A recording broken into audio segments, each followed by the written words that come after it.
jueves.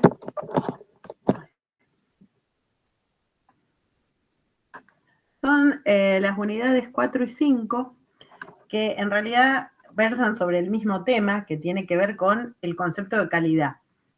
¿Qué entendemos por calidad? En la 4 lo que es la gestión de la calidad, y en la unidad 5 lo que es el control de calidad. En realidad las vemos juntas, las dos unidades, porque podría perfectamente ser una única unidad referente a este tema, y no va a tener práctica. Esta unidad no tiene casos cuantitativos, así que es más bien una cuestión más teórica. Entonces voy a empezar a compartir. Dame un segundito.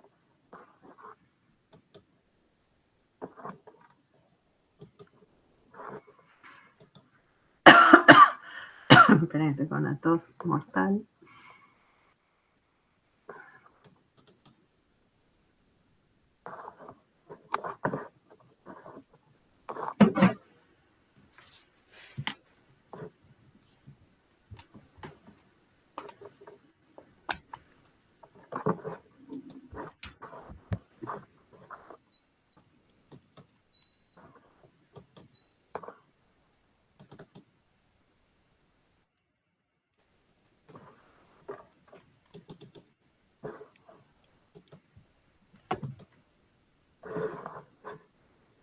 Bueno, ahí vamos, ¿eh?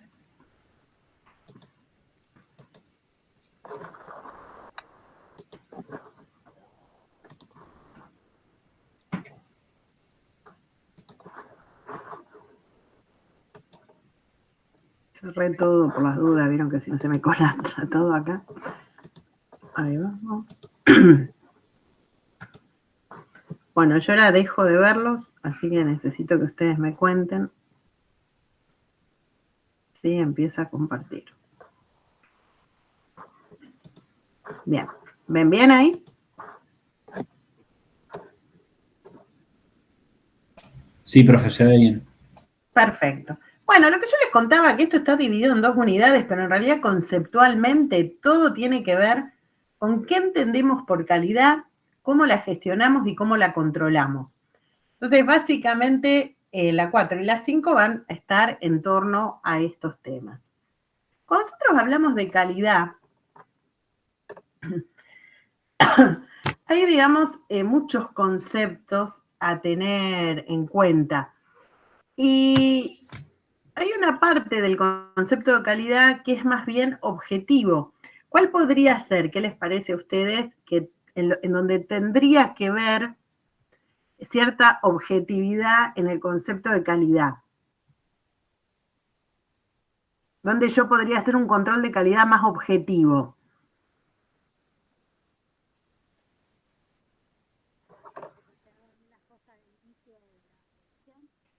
Bien, por ejemplo, que no hubiera fallas. Entonces yo puedo decir, bueno, que no haya fallas, yo eso lo puedo medir estadísticamente. Entonces es un hecho cuantitativo, digamos, no es una subjetividad. Entonces esto que decía, decime tu nombre, porque yo acá dejo de verlos. Cecilia. Bien, esto que muy bien decía Cecilia recién, sería un ejemplo del objetivo. ¿Qué más podría ser?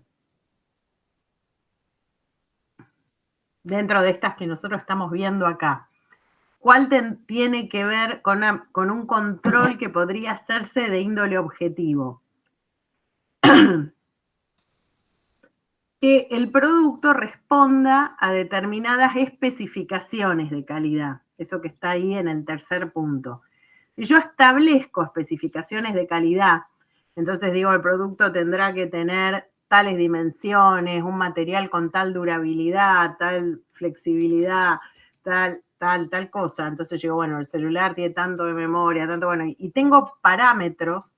Esas son especificaciones que tiene el producto. Y que yo cuando yo gestiono calidad, lo que me comprometo es a cubrir esas especificaciones. ¿Hasta ahí vamos bien? Ahora, ¿quién define esas especificaciones? Porque ahí es donde entra a jugar el concepto de subjetividad en la calidad. ¿Quién va a definir esas especificaciones? El cliente. El cliente, perfecto. Entonces, acá entra a jugar algunas cuestiones que ya no son tan cuantitativas o tan fáciles de medir. Por ejemplo, identificar la demanda insatisfecha, identificar qué es lo que el cliente valora. Este es un rol importante incluso de comercialización. Cuando nosotros la clase de la unidad 2, ¿se acuerdan que el último punto que vimos fue análisis del valor? Y decíamos, todo aquello que agrega costo pero no valor, que no es apreciado por el cliente, hay que sacarlo. Bueno, esto tiene que ver con eso, con medir qué es lo que es apreciado por mi cliente. Entonces, cuando yo pienso en la gestión de la calidad, por un lado, tengo una parte importantísima que es entender lo que el cliente quiere, identificar lo que ese cliente quiere y traducir esa demanda en especificaciones. Luego, lo que tengo que hacer es cumplir con esas especificaciones, porque ese es mi compromiso para con el cliente. Ahora, cuando yo gestiono calidad, yo me tengo que comprometer a satisfacer en un 100% la demanda del cliente o las necesidades o los deseos de los clientes.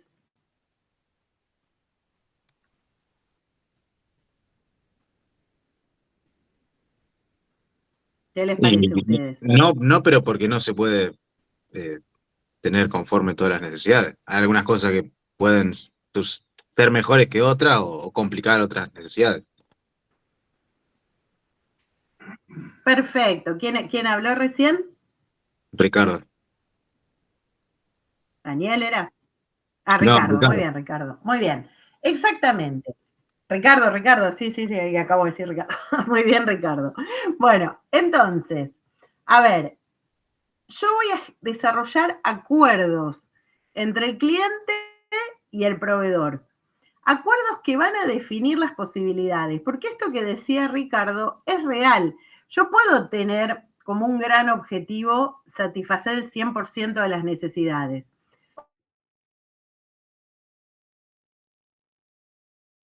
Y ese va a ser un principio de la calidad total. Pero cuando yo gestiono calidad, no necesariamente gestiono calidad total. O sea, son dos conceptos distintos. Entonces, si yo digo, bueno, la mayoría de las empresas argentinas gestionan calidad, pero esa gestión de calidad no implica calidad total. Lo que implica es cumplir con el compromiso.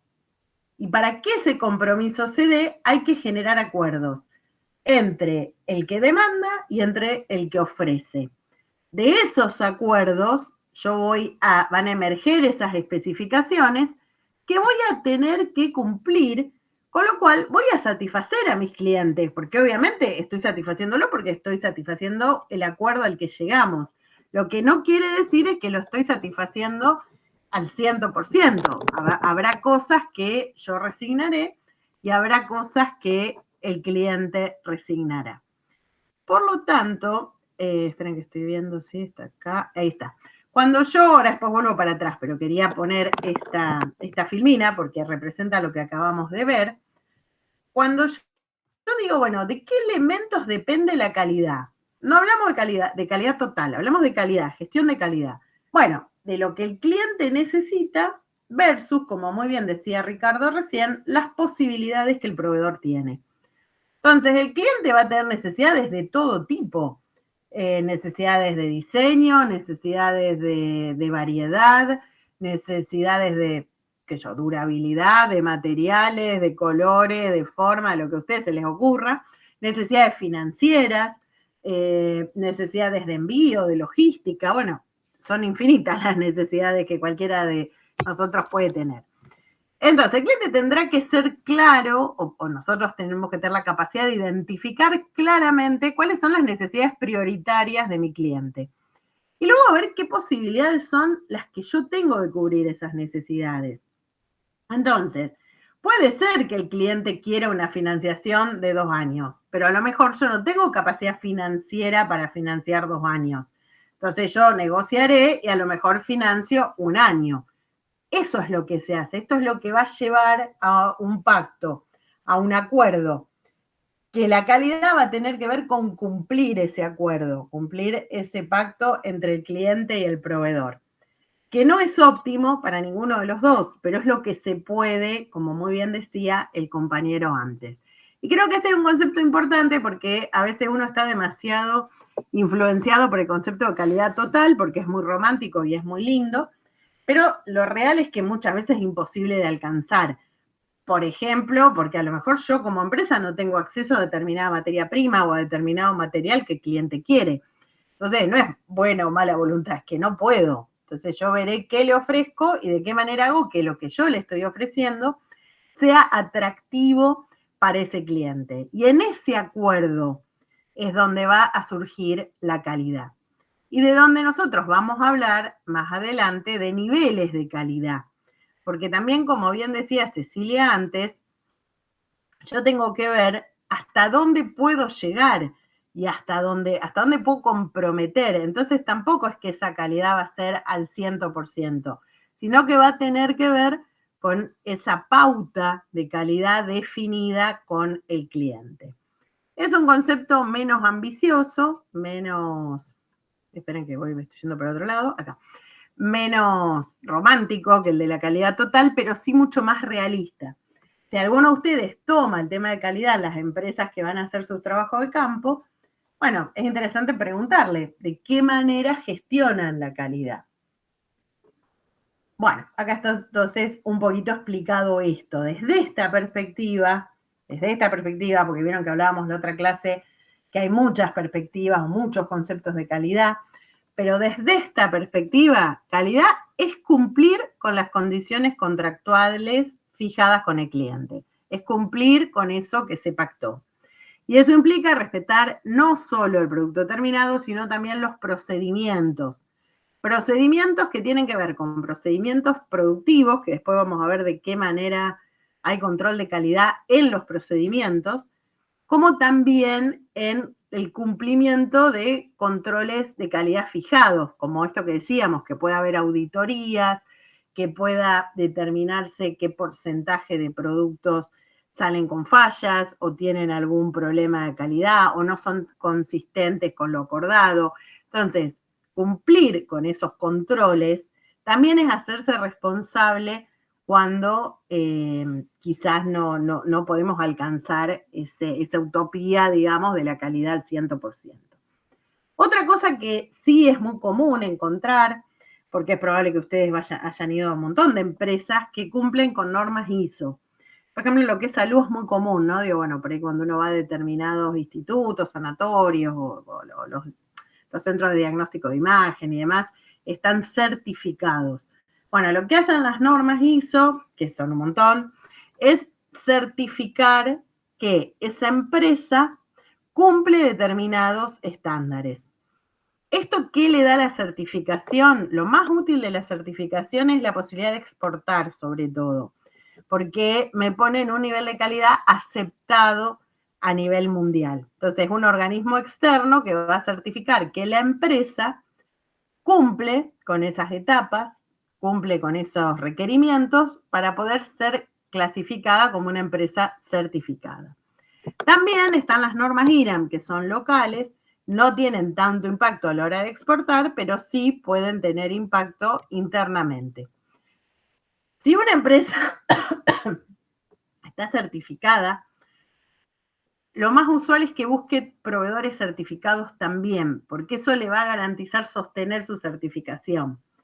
Entonces, el hecho de estar certificado abre mercados externos, como decíamos antes, pero también abre mercados internos, o sea, me posibilita presentarme en concursos o en convocatorias de empresas o mismo del Estado que demandan esa certificación como requerimiento básico para formar parte de la cadena de valor de esa empresa. Por eso es importante esto, ¿no? De, bueno, tener claro cuáles son los estándares que tenemos que cumplir, a permitir esa auditoría a partir de la cual van a certificarnos y una vez certificados, sostener ese cumplimiento. Bueno, fíjense esto, ¿no? Bueno, para que las normas funcionen, tengo que tener instaurado un sistema de gestión de calidad, tiene que hacerse cargo la dirección, o sea, como cualquier sistema, tiene que haber apoyo de la alta gerencia, gestionarse los recursos en pos del logro de esa calidad, todo lo que tenga que ver con el proceso productivo, el producto terminado, y sobre todo, como hablábamos antes, medir. Es fundamental esto que decía Cecilia al principio, hay una parte de la calidad que es objetiva, que es la medición de cuántas fallas hubo, de cuántos problemas pudo haber habido en los procesos productivos, o cuando el producto llegó al cliente, o qué fiabilidad tienen esos productos, etc. Eso va a implicar analizar esas mediciones y instaurar mejoras, que después lo vamos a ver, porque aún en la calidad total, esa calidad 100% logrado no deja de ser una utopía, no deja de ser un gran objetivo. Entonces, ahí vamos a trabajar con la mejora continua. Y la mejora continua me obliga a esto, a estar viendo dónde hay fallas, porque por más que yo diga, bueno, trabajar bien de entrada, trabajar libre de errores, bueno, la vida real hace que esto no ocurra. Entonces, yo tengo que detectar dónde están esos errores e ir resolviéndolos e ir mostrando esas mejoras. Para eso es puntual, es fundamental medir, registrar, analizar y hacer la acción de mejora. Bien. Y esto es lo que yo les comentaba antes, de los elementos de los que depende la calidad. Por lo tanto, como decimos, el concepto de calidad tiene que ver con cumplir normas, cumplir certificaciones, sobre todo porque esto es lo que a mí me va a permitir tener niveles de calidad adecuados para vender en el mercado interno, cuando mis clientes demandan ciertos perfiles o ciertos niveles de calidad, para también certificar ellos después, como cuando voy a internacionalizarme. Yo les diría que en la internacionalización es fundamental estar certificado, porque es lo que de alguna manera me permite entrar a otros mercados. Bueno, cuando decíamos entonces qué es un nivel de calidad, es la relación entre lo que se logra y la pauta de calidad definida por los clientes. Entonces, yo lo que tengo que definir es un nivel de calidad aceptable. La QL es eso. ¿Cuál es el nivel de calidad aceptable? A partir de la cual yo voy a decir, este producto reúne la calidad que estaba esperando. O no, este proveedor se va a quedar afuera porque lo que me está vendiendo no está cubriendo lo que el cliente estaba esperando a partir del acuerdo que se había hecho.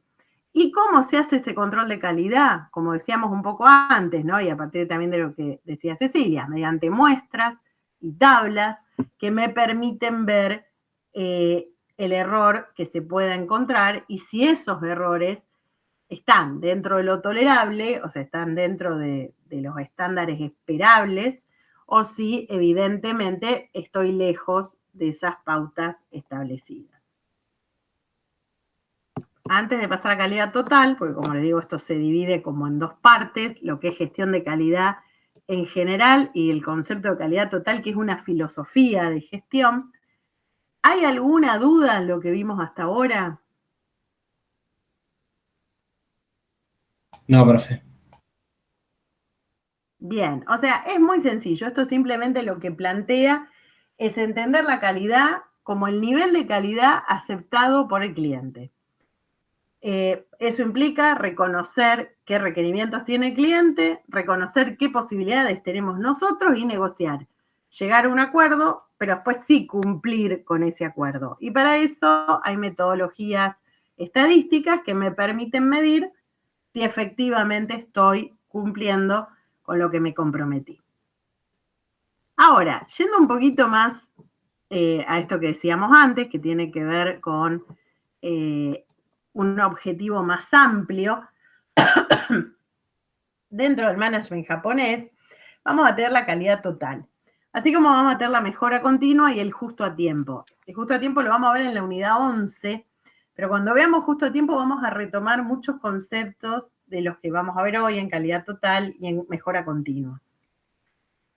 Esto, como decimos, es una filosofía de gestión, es decir, tiene que ver con algo cultural, con una forma o con los valores que están instalados en toda la organización, e incluso lo vamos a ver también esto cuando veamos mantenimiento, y veamos el mantenimiento productivo total, que es la forma de mantenimiento que caracteriza, digamos, a las empresas que siguen el criterio de la calidad total.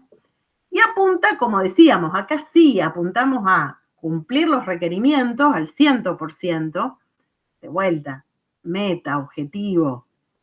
El trabajo libre de errores, como decía Cecilia al principio, y la gestión de la prevención. ¿Qué cosas tengo que hacer yo para que los errores no se den? Ahí entra esto, por ejemplo, del mantenimiento productivo total, que yo les contaba recién, que lo vamos a ver en la unidad 13. Pero bueno, digo, para que vayan viendo que todos estos temas los vamos a ir transversalizando desde distintos lugares. Pero hay empresas que sí deciden trabajar con calidad total y entonces se ponen estas grandes metas y como la orientación es a lograr estos principios, como decíamos antes, implica una mejora continua, implica todo el tiempo estar pensando qué puedo hacer mejor. Para eso, para esa mejora continua, tengo que medir el costo de la calidad. Y este es un concepto que puede ser un poco tramposo, después lo voy a aclarar un poco más, pero no es, acá por ahí en los exámenes se toma esto y la gente lo interpreta como cuánto más me cuesta trabajar con productos de calidad. Porque obviamente uno podría decir, bueno, si yo compro una materia prima que es mejor, o si tengo una mano de obra más calificada, más artesanal, o una máquina mejor, o qué sé yo, voy a tener mayores costos. Pero acá no se refiere a eso. Acá, al contrario, se refiere a cómo a mí me aumenta el costo la no calidad. O sea, es confuso el nombre, porque en realidad lo que yo mido no es el costo de trabajar con calidad. Lo que mido es el costo de trabajar sin calidad. ¿Qué costos vienen asociados a trabajar sin calidad?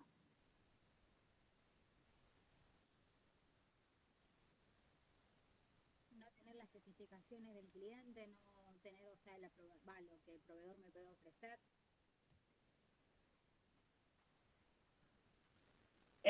Vos dirías que ahí un costo podría ser perder al cliente. Claro, porque no cumplí con lo que me pedían, ni con los plazos de entrega, ni siquiera, o sea, Bien, lo que el proveedor ya sí, puede ofrecerme. ese podría ser un costo de oportunidad, digamos, un costo de Podría oportunidad de ser, perder una venta. ¿Cómo? no, digo, podría ser a lo mejor el costo en garantías que se deban afrontar. Exacto, el costo más tangible viene por ese lado. Viene por rehacer un producto. Llegué hasta el final y veo cuando hago el control de calidad que ese producto no está para ser lanzado al mercado. Ahí tengo el costo de, no sé, tirarlo o ver qué se puede salvar o corregirlo. Todo eso implica un costo. Ni hablar si llegó al mercado, costos de garantía, como dice el compañero, costos de imagen. A la larga, lo que decía la compañera, costo de que me dejen de comprar, entonces va a estar asociado ese costo de oportunidad. Cuanto más tarde yo sea consciente de un problema de calidad, mayores son los costos que se van acumulando.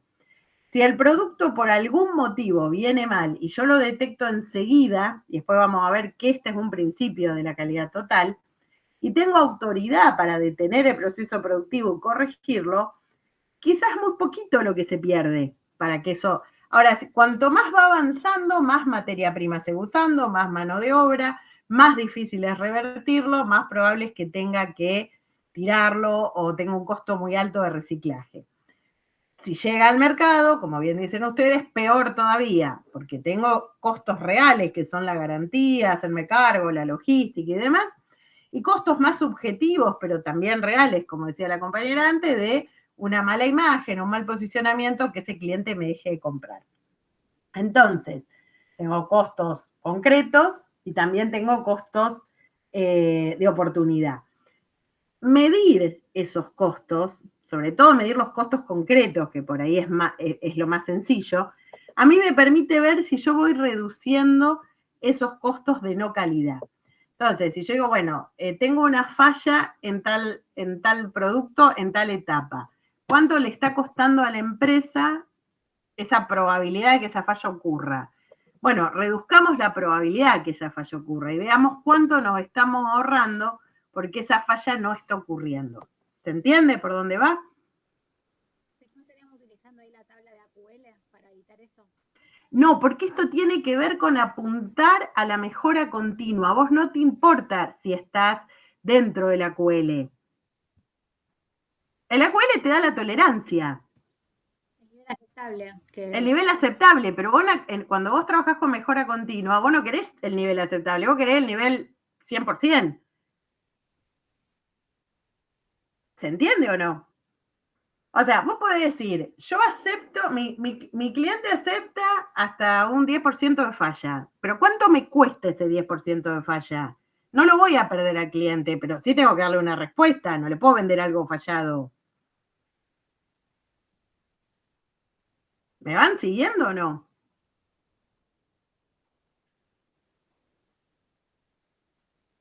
Sí, profe, sí, hasta ahí sí. Claro, o sea, a ver, vos podés trabajar con un nivel de calidad dado. Eso no quiere decir que vos no tengas costo de no calidad, porque tu nivel de calidad no es hacerlo perfecto desde el primer momento.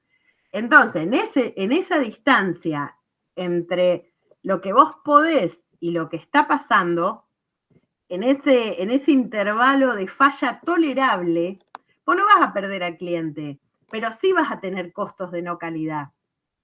Esos costos de no calidad son los que vos tenés que medir, por eso yo hoy decía que el costo de oportunidad dejémoslo un poco de lado, veamos esos costos de no calidad.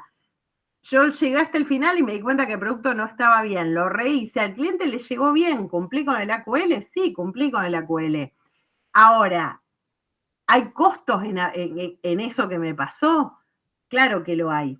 Entonces, yo lo que plantea la calidad total es no conformarse con el AQL, es ir más allá e ir mejorando para ir reduciendo el nivel de errores. ¿Por qué? Porque esos errores tienen un costo. Ese sería el principio para entenderlo. Es decir, no conformarme con, yo digo, yo voy a rendir un examen y con un 6 apruebo. Bueno, tu AQL es un 6. Ahora, si vos te sacaste un 6, podés decir, bueno, a ver, ¿y qué me faltó para el 10? Bueno, en la próxima materia voy a avanzar un poco más. Y en la otra te sacó un 7, y después te sacó un 8, después un 9 y después un 10. Ahí llegaste a calidad total.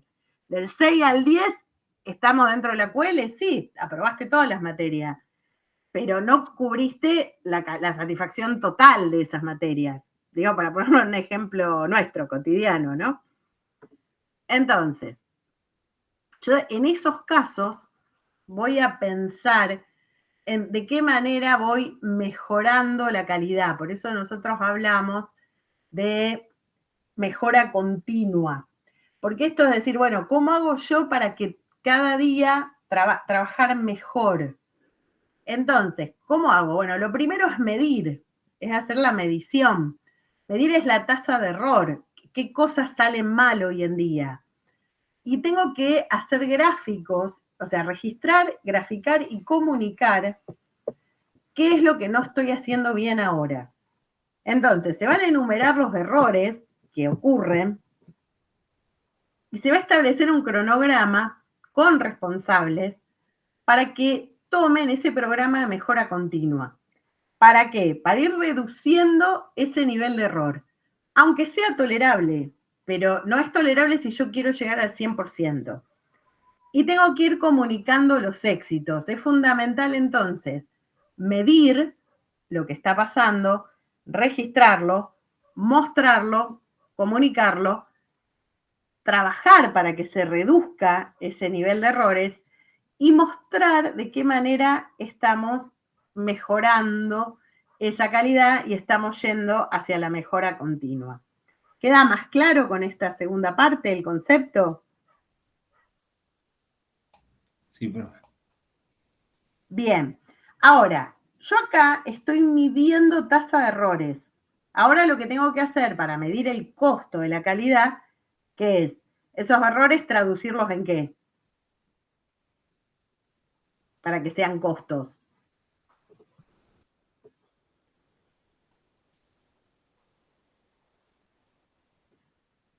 Estos son, ¿cómo? No entiendo la pregunta, o sea, ¿cómo? Sí, vos acá decís, Números, o sea, para poder verla acá. ¿cómo? Puedo llevar a números, pero a porcentajes. Acá tengo los números y tengo los porcentajes, pero ¿cómo llevo esto a costos?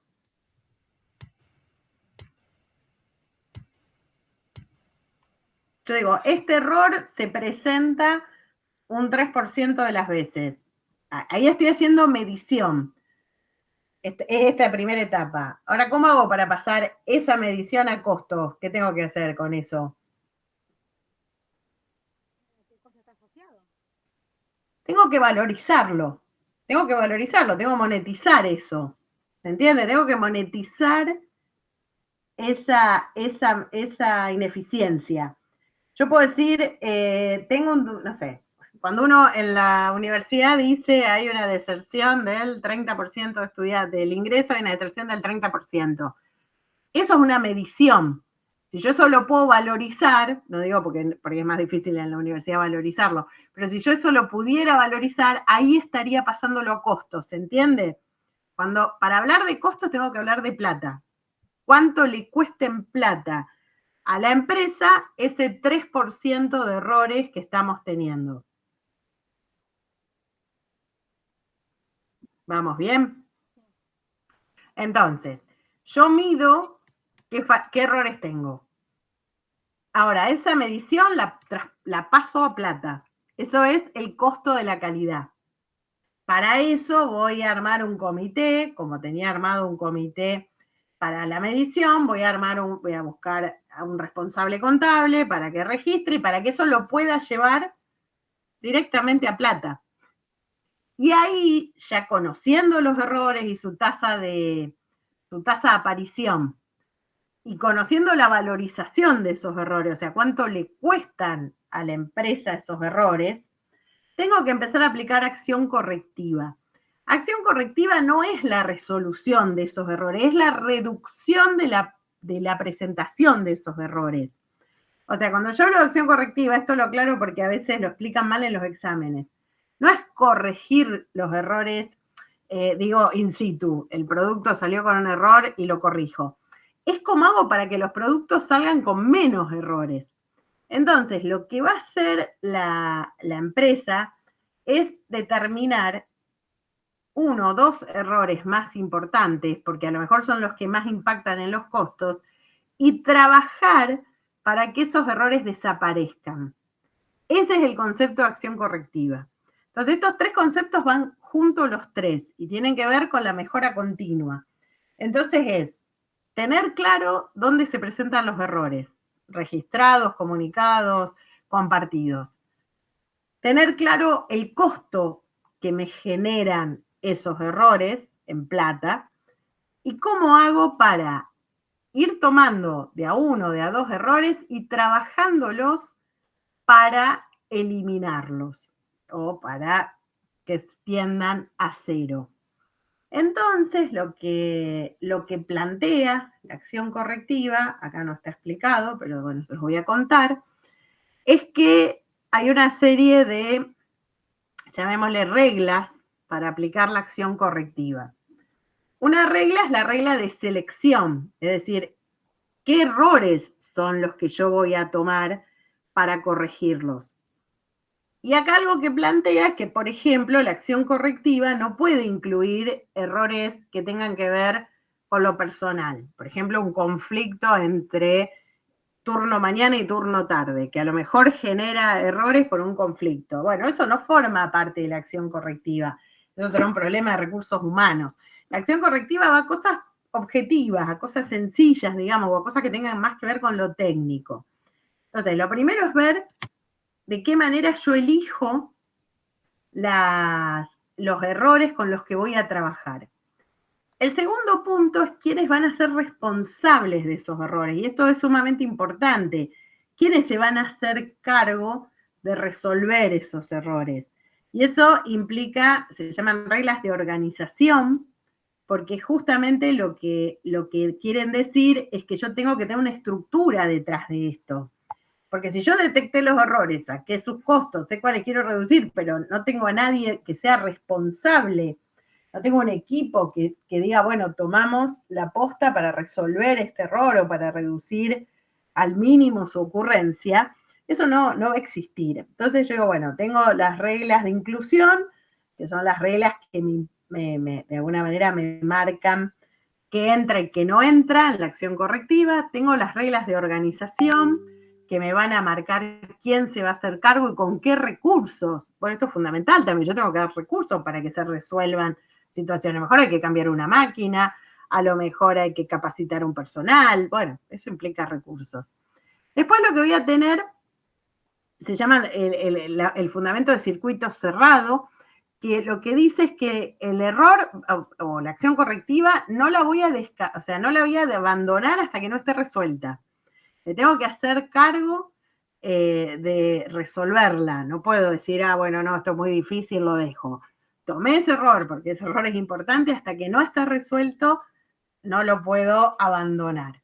Y finalmente lo que tiene que ver con la registración. Siempre estos modelos van a hacer mucho hincapié en que se registre todo, que se registre cuál era la situación al inicio, que se registre cuál es la situación al final, que esto se traduzca a gráficos y que esto se comunique. ¿Por qué esto es importante comunicarlo? Porque también va a generar una buena expectativa dentro de el personal, porque ven que su trabajo va dando sus frutos y que este esfuerzo que se hace por corregir algo que venía funcionando mal implica reducir costos, implica mejorar la calidad hacia el cliente, etc. Bien, con esto terminamos la unidad 4, que vieron que es muy cortita.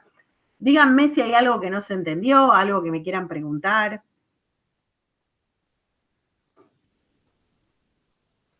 ¿Estamos bien?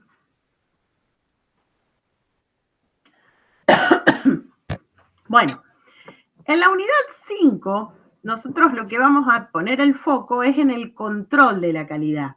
En lugar de poner el foco en gestionar la calidad, que era esto de intentar que la calidad alcance el nivel acordado, cuando hablo de gestión de calidad, alcance el 100% de calidad, cuando hablo de calidad total, esa sería un poco la diferencia entre una y otra, y lo que recorre esa diferencia es la mejora continua. Ahora lo que vamos a ver es el control de calidad. El control de calidad para los dos casos, porque así como la gestión tiene esta clasificación, en el caso de control de calidad también vamos a tener esa clasificación.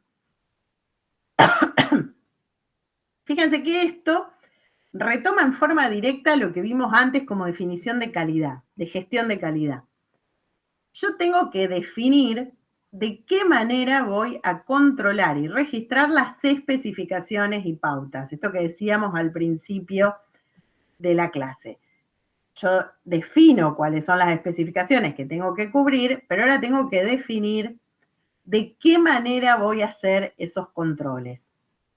Y esos controles se van a hacer en distintos momentos y van a referir a distintos aspectos del proceso productivo.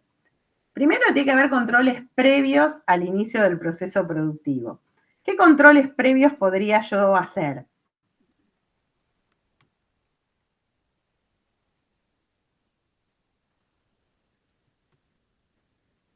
¿Qué se les ocurre? Pensemos en un ejemplo cotidiano. Vamos a hacer una receta, ¿no? Entonces, bien, que tengamos las materias primas, que las materias primas estén en calidad. Entonces, bueno, si vamos a hacer una torta, vamos a controlar que los huevos estén bien, que la harina no tenga gorgojos, digo. Entonces, todos esos controles previos tienen que ver con ver que estén dadas las condiciones para que el proceso productivo se pueda llevar adelante, a nivel de equipamiento, a nivel de recursos humanos y a nivel de materias primas, ¿no? Que es un poco lo principal que va a jugar a la hora del proceso. Después tengo que controlar las variables en el setup de las máquinas. Por ejemplo, en el caso, vamos a este ejemplo sencillo, que es, vamos a hacer una torta, y bueno, ¿a qué temperatura está puesto el horno? A más de uno le pudo haber pasado si usa horno eléctrico o horno que va por temperatura, pasarse con la temperatura y por mejor que esté hecho todo el proceso, la torta se quema. Entonces digo, las variables de setup, el setup es la puesta a punto de las máquinas, que estén bien. Variables tienen que ver con esto, temperatura, humedad en algunos casos, bueno, las condiciones que requiera el producto, ¿no?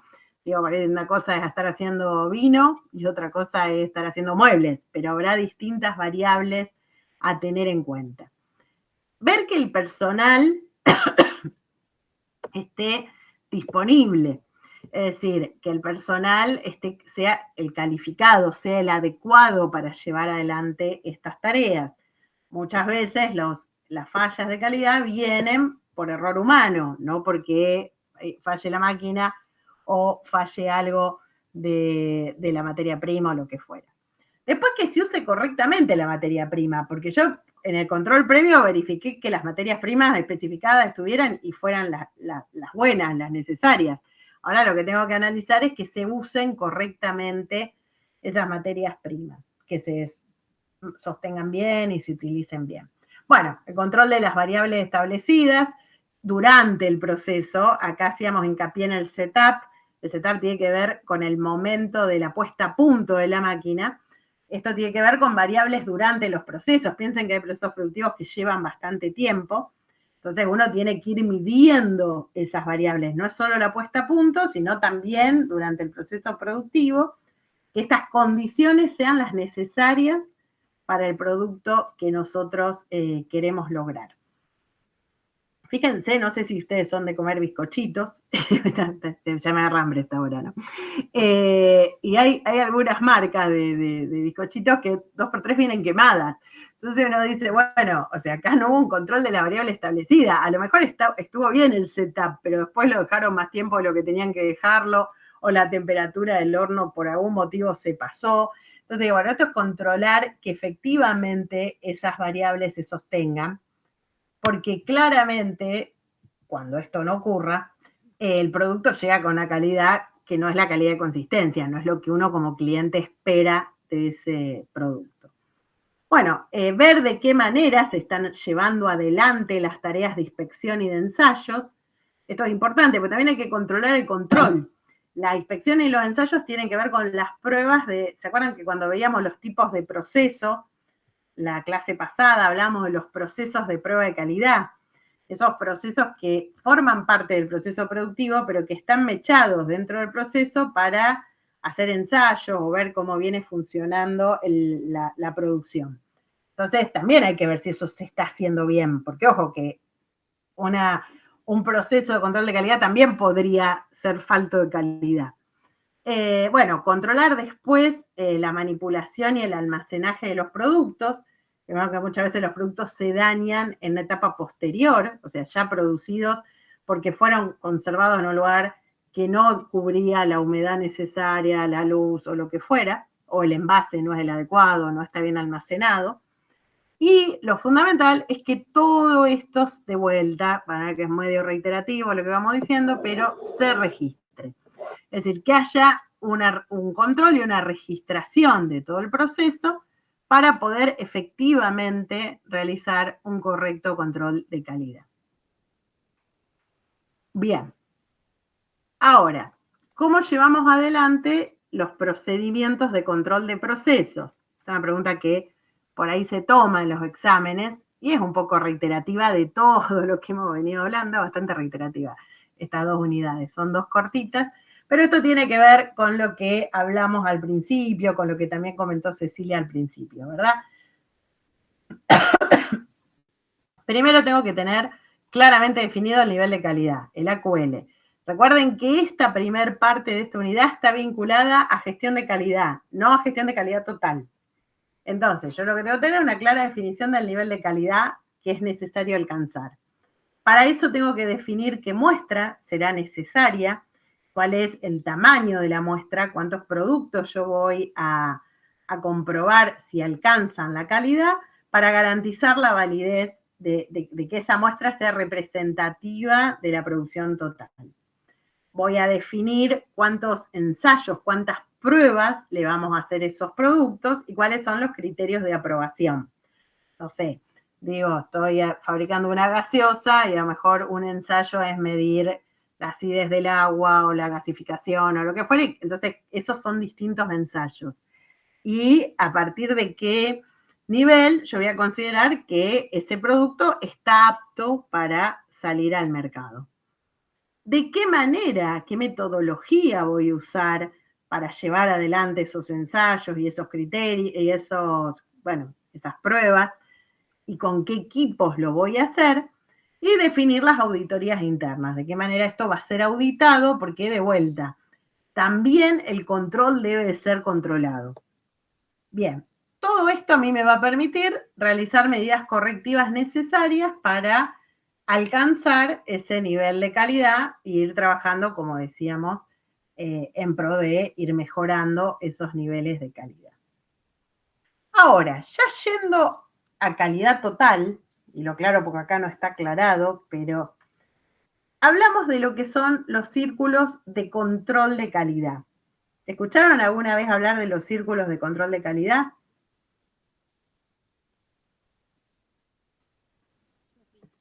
A ver, ¿querés contar un poquito de lo que te acuerdes?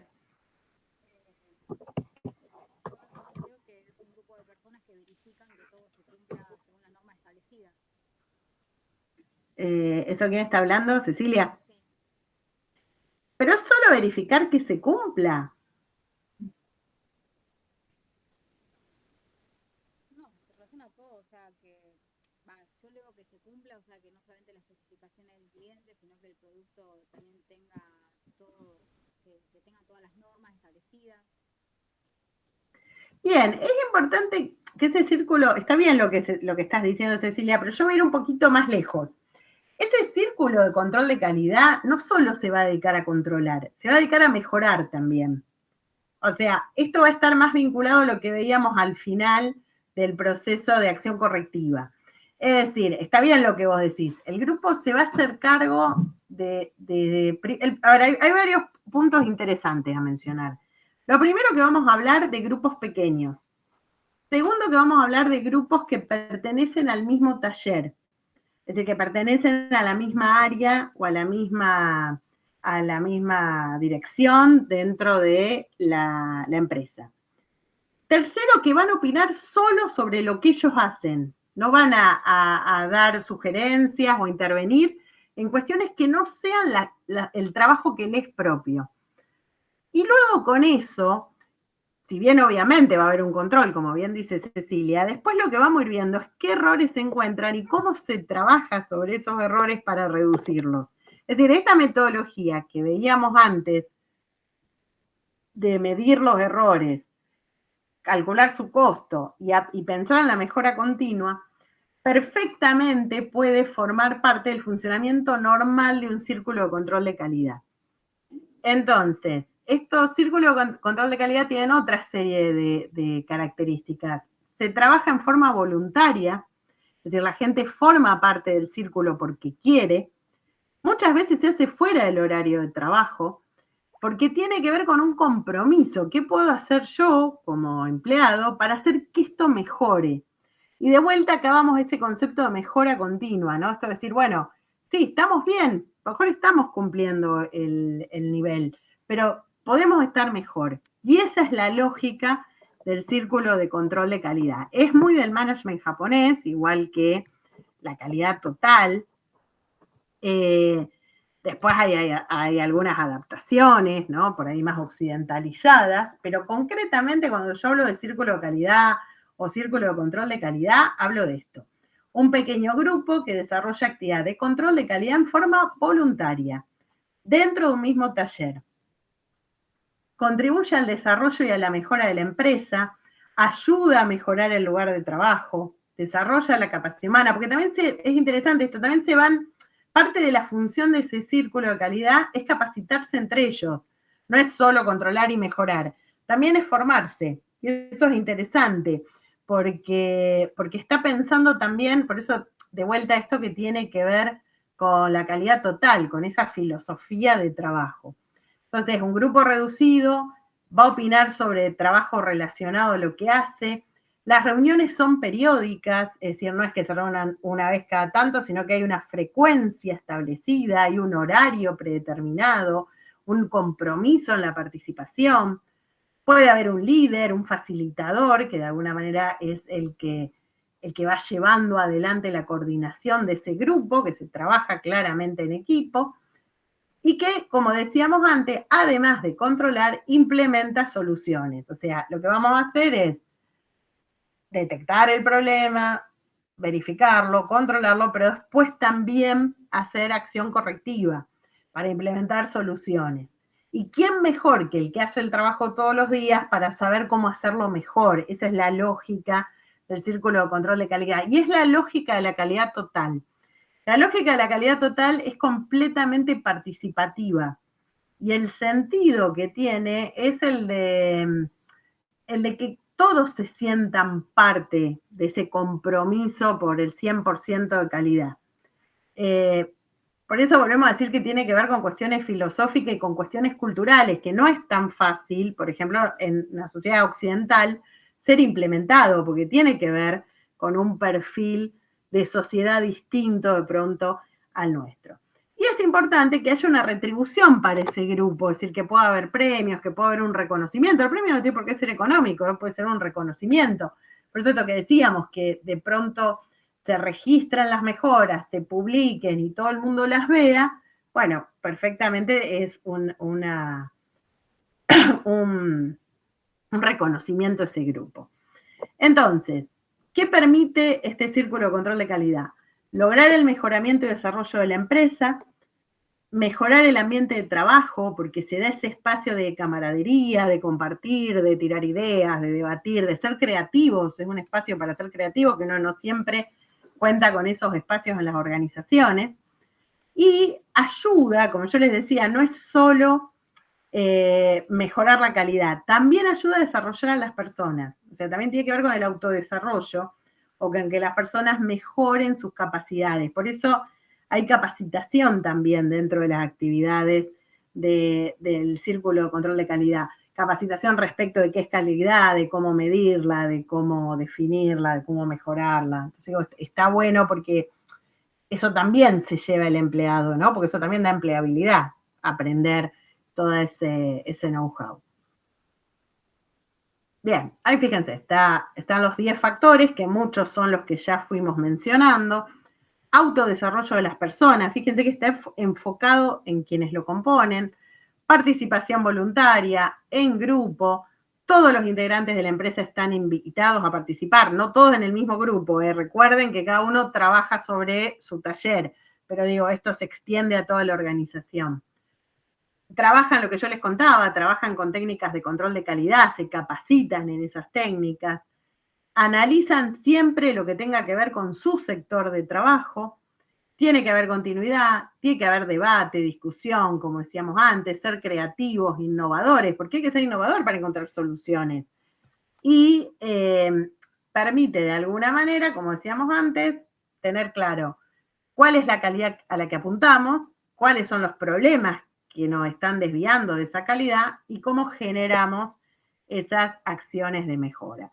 O sea, que tomando por ahí lo que decía hoy Cecilia, que estaba bien, que el círculo tiene que ver con el control, agregamos que también tiene que ver con la generación de acciones correctivas, la generación de acciones de mejora y con el propio desarrollo de los individuos y la capacitación de quienes lo conforman en torno a lo que es calidad total y a lo que es mejora continua de la calidad. ¿Alguna duda con lo que es círculo de control de calidad? No, profe. Bien, yendo a otro tema que no tiene que ver con la calidad total, sino que es una técnica bastante aplicada, pero que se relaciona más con la gestión de la calidad en general, es tener planillas con checklist. En una planilla donde yo voy teniendo distintos ítems, tengo que ir marcando a medida que los voy logrando. Esto lo que permite es evitar que se salteen pasos o evitar que haya cosas que se hagan mal. Entonces es como una especie de procedimiento que me facilita, que le facilita al empleado hacer las cosas libre de errores. Entonces, ¿qué es lo que yo voy a hacer? Por ejemplo, tener una lista de puesta en marcha. ¿Se acuerdan que hoy decíamos, bueno, hay un control a la hora de la puesta en marcha? Entonces, ¿qué podrá decir esto? Bueno, verificar la temperatura de tal equipo, verificar si está conectada tal manguera con tal otra, verificar que la materia prima está en tal lado. Entonces, ese es un checklist que yo voy marcando y me facilita no olvidarme de nada, porque bueno, por ahí aunque uno haga siempre lo mismo, puede pasar que un día estamos distraídos y nos olvidamos de algo de ese recorrido y eso genere una falla de calidad. Lo mismo en el momento del proceso productivo, lo mismo que veíamos antes, bueno, cómo se viene desarrollando y los distintos momentos en los que hay que hacer controles. Y finalmente, cuando para el equipo, también, digo que pensemos algo sencillo, digo, cuando uno usa el cañón en el aula y una vez que se lo apaga hay que esperar un ratito que se enfríe antes de guardarlo en la bolsa para que no se recaliente. Y bueno, esto es un autocontrol de parada de equipo, sencillo que lo podemos ver a diario. Entonces digo, bueno, en los equipos más grandes imagínense que mucho más. Entonces, tomar todas esas precauciones para que el equipo justamente no sufra consecuencias en su funcionamiento. Algo que, como yo les contaba, vamos a ver en la unidad 13, que es la de mantenimiento. Pero bueno, tiene que ver con cuidar a los equipos para que duren el mayor tiempo posible y con la mejor calidad posible, porque muchas veces los problemas de calidad vienen porque el equipo no funciona bien. Bueno, y el último tema que vamos a ver, y con esto terminamos temprano hoy, pero ya les di las dos unidades, si les doy una más me van a odiar. Es el rol de inspección. Y acá sí les pido que pónganse un cartel grande, porque muchas veces en los exámenes se confunden porque es confuso. Esto es lo que llamamos círculo de inspección. Lo que vimos antes era círculo de control de calidad. Entonces, el grupo pequeño de personas que se reúnen para mejorar, círculo de control de calidad o círculo de calidad. Esto que vamos a ver ahora, que son distintas etapas que conforman un círculo, lo llamamos rol de inspección o círculo de inspección. Pero pónganse un cartel porque después en el examen se equivocan y obviamente le tenemos que poner 0 en la pregunta y nos da una lástima terrible porque nos damos cuenta que le erraron de tema, lo que no sabían. Pero bueno, para estar atentos. Cuando nosotros hablamos de círculo de inspección, lo que plantea son esas distintas etapas que se van a ir dando para que yo pueda ir mejorando el vínculo con el cliente. Entonces, esto acá no está graficado como un círculo, pero si ustedes lo miran en el libro, va a estar graficado como un círculo, porque del último punto voy a ir al primero, o sea, esto se cierra, digamos. ¿Yo por dónde voy a arrancar? Bueno, ya lo mencionamos antes. Voy a arrancar por el contrato comercial. ¿Qué compromiso es el que hago con el cliente? Después voy a tener que diseñar y desarrollar el nuevo producto si ese contrato comercial implica un producto nuevo. Podría no implicarlo, entonces paso directamente a administración y selección de proveedores. Pero si es un producto nuevo, el contrato comercial, voy a pasar al diseño y desarrollo de ese nuevo producto, lo que vimos en la unidad 2, ¿se acuerdan? Y cómo yo voy a acordar la calidad de diseño con mi cliente. Una vez que yo tengo el producto desarrollado porque venía de antes o porque lo diseñé ahora, tengo que elegir a los proveedores. De nuevo, lo que decíamos antes, buscar proveedores evaluados. Si son certificados, mucho mejor, pero si no son certificados, proveedores a los que yo le tenga confianza. Recuerden, en categoría de manufactura mundial, en la unidad 1, nosotros decíamos elegir al proveedor por sus capacidades y no por los costos. Eso tiene que ver con el concepto de un proveedor evaluado, certificado. Luego tengo que hacer el proceso productivo, todas las etapas del proceso productivo con todos sus controles. Lo vimos al principio de esta unidad, ¿no? Cuando decíamos, bueno, controlar el setup, controlar el proceso productivo en sí, controlar la máquina, bueno, todo esto. Luego va a haber un área de control de calidad, que va a ser la que va a hacer estos muestreos, esto que dijimos también en un momento, bueno, cómo verifico que estoy alcanzando ese nivel de calidad comprometido. Entonces, el sector de control de calidad es el sector que en sí mismo toma en su cabeza verificar que estamos alcanzando el nivel de calidad comprometido. Ahora, ese producto después va a llegar al cliente externo. Y ese cliente externo también nos va a manifestar su nivel de satisfacción. Entonces esto es fundamental, porque yo puedo hacer el control de calidad desde mi óptica, pero después tengo que escuchar la óptica del otro. Entonces, conocer si a pesar de haber cumplido todas estas etapas, el cliente de verdad quedó satisfecho o no, y qué nivel de satisfacción es el que se alcanzó. Y esto me va a servir de insumo para el nuevo contrato comercial y ver qué cosas tengo que mejorar o qué cosas tengo que desarrollar. ¿Para qué? Para tener la idea de que ese nivel de satisfacción cada vez sea mayor. O sea, si ustedes se fijan, no es más que las etapas lógicas desde el momento en que yo vendo y me comprometo con el cliente hasta el momento que llega ese producto al cliente y el cliente me da su devolución respecto de lo que recibió. Bien. Bueno, ¿alguna duda con la 3 y la 4?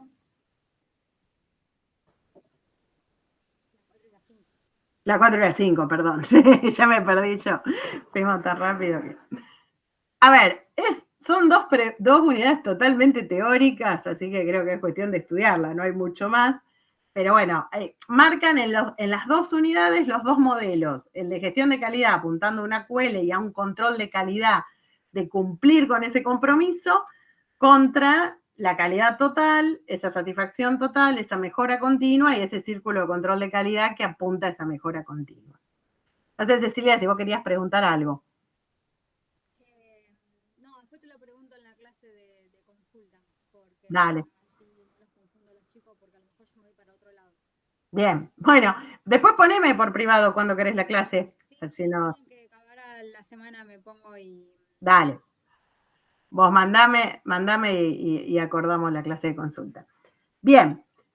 ¿Alguna duda que me quieran, otra más allá de Cecilia que no quiere confundir al resto? ¿Alguien más que quiera preguntar algo?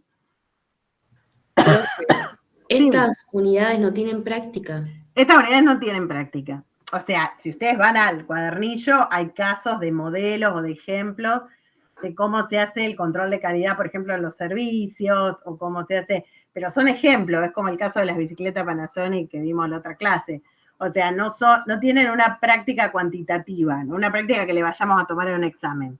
Son casos que los pueden leer porque son interesantes, siempre ayudan a entender mejor la teoría, pero no es que son casos que se vayan a tomar. Porque había leído algo de una gráfica de Pareto, pero eso no es. No entra. No. No listo, tenemos listo. práctica cuantitativa de la 4 y la 5. Listo. Ahí, ¿sabés? El modelo que ustedes tienen es uno de fallas.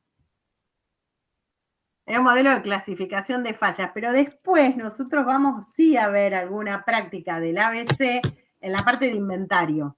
Y en realidad es exactamente lo mismo, pero lo vemos desde inventario y no desde control de calidad. Después Listo, cuando lo profe. veamos en inventario, si quieren, háganme acordar y volvemos a este para que ustedes lo vean, pero no es algo que se tome normalmente en un examen. Dale. Bien, ¿alguna otra consulta?